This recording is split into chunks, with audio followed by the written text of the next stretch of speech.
Ganito pala ang buhay ng isang mananabas. Kaya gusto kong maranasan kung paano ang pagtabas. So, puputulin ang tops ng tubo o ang tatalbos niya para ipakain sa baka o kalabaw. Ayan.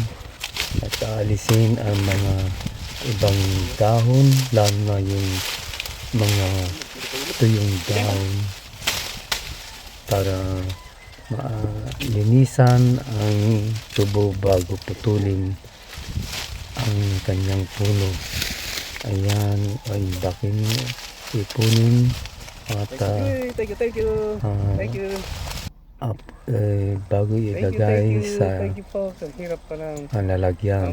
mananabas. Thanks for viewing. Thank you.